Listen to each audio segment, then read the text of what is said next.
Hi guys, and welcome to my channel. I'm doing a quick video while I have the chance to show you our puppy Willow. She is an Australian Shepherd puppy, and as you can tell, she is very high energy. I wanted to just do a video to maybe tell you guys some things you should consider before getting this breed, and also some things that you might find interesting of the breed, or that I would want someone to tell me before getting into it, so I know really what I'm getting into. I'm gonna let her out on the porch because she is quite hyper, as you can tell. And mind you, this is actually her after she has gone for a walk. One thing you will learn about Australian Shepherds is that they are extremely high energy, especially as puppies. Sit, sit. But you will also notice that they are a very obedient and smart breed as well. And that can kind of nip you in the bud too.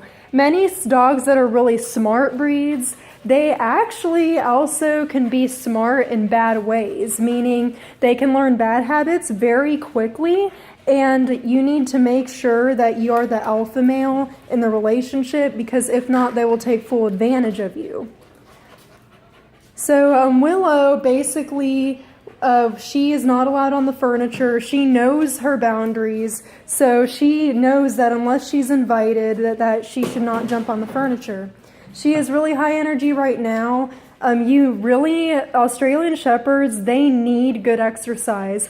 Now, when they're puppies, you don't want to exercise them a whole bunch, just because they're still growing and their joints might suffer. And these are my two little girls. You want to wave to the camera? Say hi. Hi. Yeah, this is a chill day. Mama's doing schoolwork in the midst of all of it. But yeah, basically you want to make sure that they go on at least one good walk a day. And sometimes they don't even need that. It just kind of depends on their personality. We did get a puppy aptitude test whenever we got Willow from the breeder. And they did say in advance that she was going to be an attention whore and she was going to require a lot of energy because she is a high energy Australian Shepherd. And most of them are, but you will have those exceptions in the breed where the breed is actually a couch potato. Certain dogs, certain Aussies are couch potatoes, but not this dog. She loves to run. We take her to the dog park about once a week to have a pretty good run. But again, we don't overrun her because she's still a puppy and she's still growing. With Australian Shepherds, they need something to chew on. You want to get, like you can see in her cage, and it is really hairy. I'm going to touch up on that next. Basically, you need bones. You need something for them to chew on. And honestly, some people say, oh, you can't give them bones, chicken bones, because they'll choke on them. That's actually false unless it's cooked.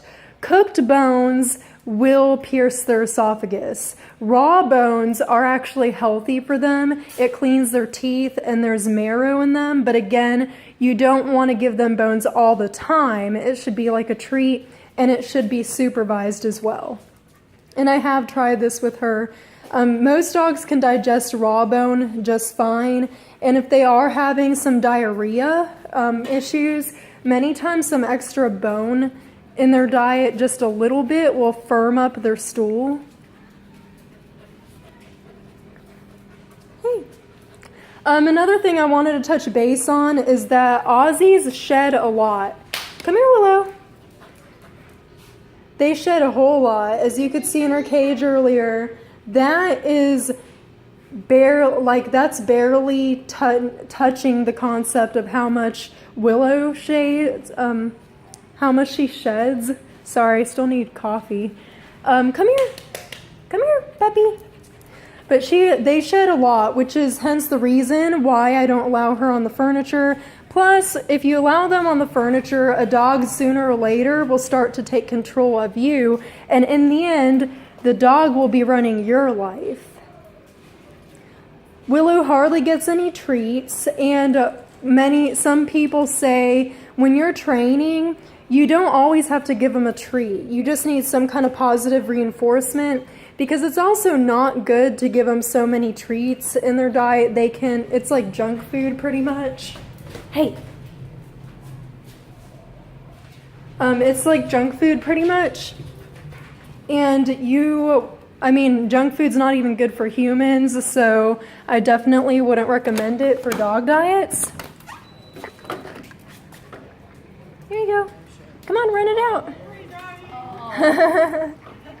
How you doing, honey? Doing good. How are y'all? I'm jealous of your tans. I'm jealous of your tans. I feel so pale. I'll have to sometime. Hey,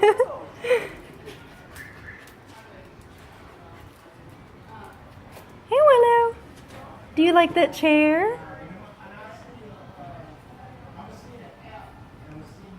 You like that chair? Alright, so I have Willow. She's just going to be running out there on the porch. That is a good way to get some exercise out of them. If you live in an apartment, we obviously live in an apartment, but we make it work. And you can see she's a really happy doggy. A really happy puppy, aren't you?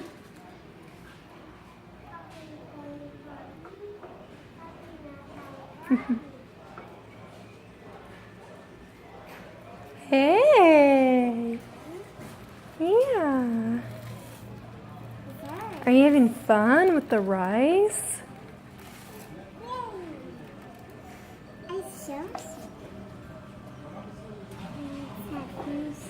Willow, come here, puppy. Willow. Come on, Willow. Come on. You want your foodie?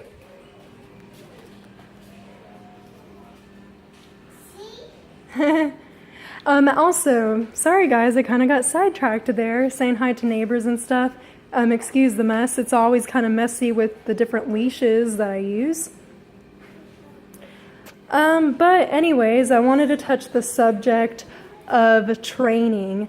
If you do not want to invest the time in training your Aussie, or an intelligent breed for that matter, then you should not get this breed.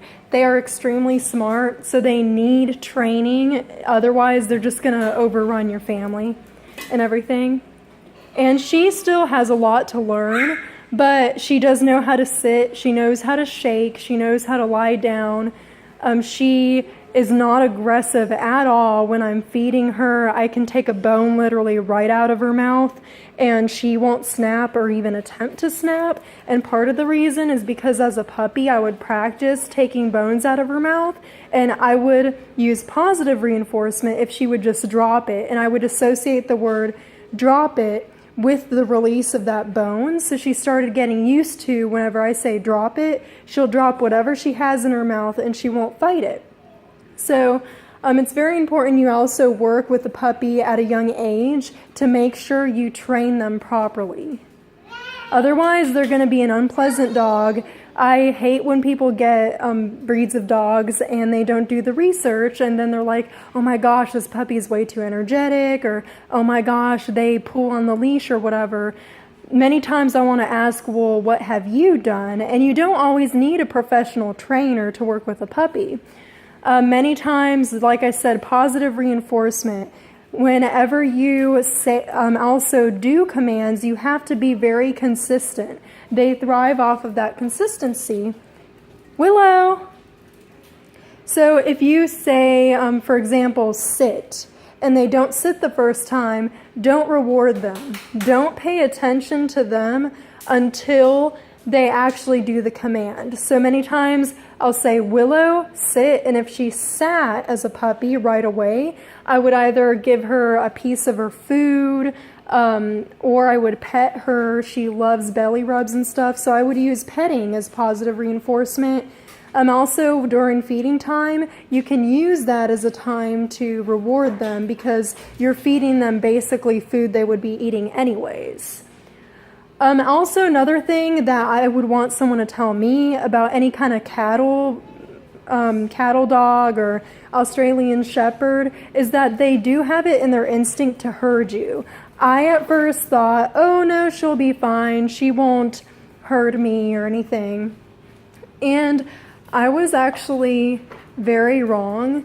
Even if you don't train them to herd cattle or whatever you may want them to do or what they're bred to do, they have it in their genes and their genetic makeup of that breed. So, like for example, Willow, she'll go back and forth because she likes to check on different people, as you can see. And she also nips. Australian Shepherds, they will nip at the heels, so you have to correct that behavior as well. That's just something that comes with the breed. Another thing you should know about Australian Shepherds, you are just so hyper, is that they actually have two layers. They have two coats. They have basically a really thick woolly undercoat, and then they have their thinner hair that's on the top that makes them feel so fluffy and everything. And you really it's not necessary to even trim the hair on an Australian Shepherd. Hey, Willow, Go potty. sit. Okay, go potty. Sit. Good girl. Good girl. You'll see I'll reward her by petting her whenever she does the correct command. But yes, really it's not necessary to trim Australian Shepherds at all. I will never trim her hair. If you do need to trim them, you need to do research in a groomer that actually knows what they're doing, because if you trim their hair too short, they can actually lose that undercoat or it can be damaged and their hair will not grow to the full potential. Willow's hair has not grown to her full potential, and it will get much fuller and prettier as she ages. So that's something to keep in mind when getting an Australian Shepherd. You want to do your research on groomers. Really, you shouldn't even need a groomer. You should be able to do all of the grooming at home. They do require quite a bit of moderate grooming though, because their undercoat can get really matted. So it's recommended that you at least give them a quick brush down every day, or every other day, and then that way also you can try to prevent some of their shedding, although they will still shed quite a bit. Another thing, Australian Shepherds, they rarely bark, but when they do, it's a very loud and high-pitched bark. So if you live in an apartment, they're actually pretty quiet dogs compared to many other breeds. Willow hardly ever has barked. The only time she'll really bark is if she gets super excited when she sees another puppy or something. You can see she's being a good girl and lying down right now. But whenever they do bark, or if they sense something is wrong, or if they, like one time the paramedics came and they were strange to her because I had to go to the emergency room, and she was barking her high-pitched bark the whole time, and it radiated through the entire apartment. Their bark is highly pitched, and it will hurt your ears. Like, kind of think like as if you would have the equivalent in a dog as like a fire alarm or something. It can be that loud and high pitched. So keep that in mind.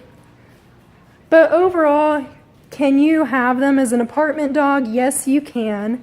You just have to make sure you're willing to put in the time. So you have to make sure you're an active person. Also, this dog would not be good for you if you work full time or if you work a lot of hours. They do require at least to be taken out several times a day. They require running time, play time.